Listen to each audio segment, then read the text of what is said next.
આ વિડીયોની અંદર તમારું હાર્દિક સ્વાગત છે। આજે આપણે વાત કરવાના આપણે જે જમીનની અંદર આપણે જે નાઇટ્રોજનનો ઉપયોગ કરીએ છીએ કે જ્યારે પાક પીળાશ મારી ગયો હોય અથવા જે વધારે વરદી ના કરી હોય તો આપણે નાઇટ્રોજનનો ઉપયોગ કરીએ છીએ। અને નાઇટ્રોજનની અંદર અત્યારે તો આપણે બધાને વધારે માર્કેટમાં છે યુરિયા આવે છે અને બીજા અન્ય ઘણા બધા જે આવતા હશે જે નાઇટ્રોજન માટે।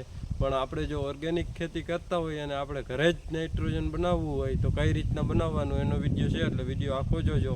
એટલે તમારે જે નાઇટ્રોજનનો ખર્ચો મોંઘો નાઇટ્રોજન જે યુરિયા નાખવું પડે એના કરતાં આપણે ઘરે જ બનાવી શકાય એવું છે।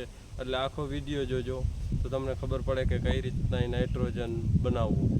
આપણે સૌથી પહેલાં વાત કરીએ તો આપણે બધાની વાડીએ લગભગ તો ઘણી જગ્યાએ જોવા મળતું હશે જે કોંગ્રેસ ઘાસ, જે આપણે કોંગ્રેસ ઘાસ કહીએ, ગાજર ઘાસ કહીએ અને કડવું ઘાસ, આ ત્રણ નામથી પ્રખ્યાત છે। અલગ અલગ જગ્યાએ અલગ અલગ નામ છે।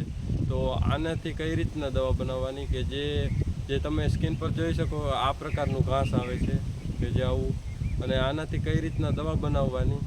તો સૌથી પહેલાં જે ઓર્ગેનિક ખેતી કરતા હોય અને એની તો પાસે જે વેસ્ટ ડીકમ્પોઝર હશે જ, પણ જો કેમિકલવાળી ખેતી કરતા હોય અને પહેલી જ વખત ઓર્ગેનિક કરતા હોય એવા મિત્રો હોય તો તમારે સૌપ્રથમ વેસ્ટ ડીકમ્પોઝર ગોતવાનું, અને એ આપણે વિડીયો બનાવેલા જ છે આગળ કે વેસ્ટ ડીકમ્પોઝર કઈ રીતના બનાવવું અને ક્યાંથી મળે। તો એ ચેનલમાં વિઝિટ કરી અને વિડીયો જોઈ લેજો કે ક્યાંથી આપણે વેસ્ટ ડીકમ્પોઝર મળે। અને આગળ વાત કરીએ તો આપણે જે કઈ રીતના આને બનાવવાનું, તો જે વેસ્ટ ડીકમ્પોઝર હોય એને તમારે 200 લીટરનું વેસ્ટ ડીકમ્પોઝર ભરેલું હોય એની અંદર તમારે જે આપણે કહીએ છીએ કે ગાજર ઘાસ, કડવું ઘાસ અથવા અલગ અલગ નામ હોય એ ઘાસને તમારે એમાં 20 કિલો ઘાસ નાખી દેવાનું 200 લીટરની અંદર। ખાસ યાદ રાખજો કે 200 લીટર વેસ્ટ ડીકમ્પોઝરની અંદર 20 કિલો જે આ ઘાસ હોય એ કટકા કરીને અથવા જો મિક્સર હોય તો તમે મિક્સરનો ઉપયોગ કરી અને એને સાવ જે આપણે ચટણી જેવું ગ્રેવી જેવું કરી નાખો તો એ પણ હાલે, અથવા આ રીતના કદાચ કટકા કરી અને નાખી દો તોય હાલે, અને આખું નાખો તો હાલે પણ એની સામે પાછો ટાઈમ વધારે લેશે કેમ કે વેસ્ટ ડીકમ્પોઝર છે એ બધાને કમ્પોસ્ટ કરે। એટલે કદાચ મિક્સર હોય તો મિક્સરનો ઉપયોગ કરી લેવાનો અને પછી એને 20 કિલો જે 200 લીટર પાણીની અંદર ઘોળી નાખવાનું, અને ઘોળ્યા પછી તમારે એને 10 થી 15 દિવસ લગી રહેવા દેવાનું, 10, 11, 12 એ રીતના 15 દિવસ લગી વાંધો નહીં। પછી કદાચ થોડીક ખરાબ થાય પણ એની અંદર જો ગોળ નાખી દો તો એ ખરાબ ના થાય। વેસ્ટ ડીકમ્પોઝરમાં જે બેક્ટેરિયા હોય છે એ પછી કદાચ મૃત્યુ પામે, કદાચ ગોળ ના મળે, પણ ગોળ આપી દો એટલે એને જે ખોરાક હોય એ મળે એટલે એ ખરાબ ના થાય। તો ખાસ એના માટેનો જ વિડીયો હતો કે આ રીતના બનાવવાનું જે આપણે નાઇટ્રોજન ઘરે જ। પછી જે નાઇટ્રોજન 10 દિવસ પછી જે બની જાય એને તમારે પંપની અંદર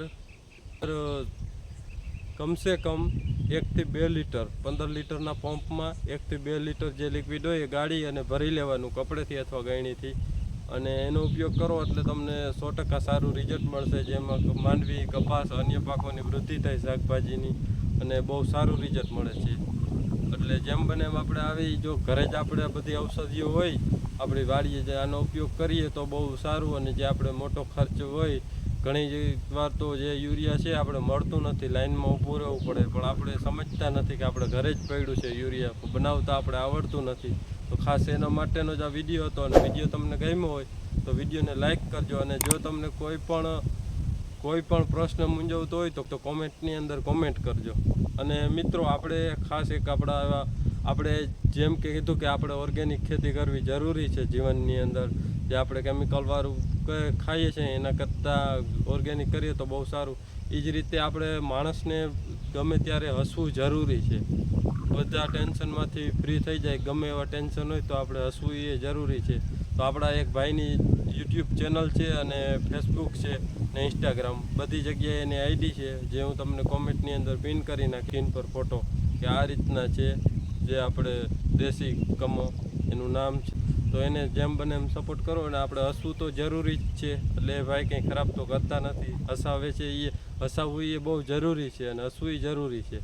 તો ખાસ એના માટેનો જ વિડીયો હતો આ દવા માટેનો। જો તમને આ વિડીયો ગમ્યો હોય તો વિડીયોને લાઇક કરજો, ચેનલમાં ન હોય તો ચેનલ સબસ્ક્રાઈબ કરજો। ધન્યવાદ, જય ગૌ માતા।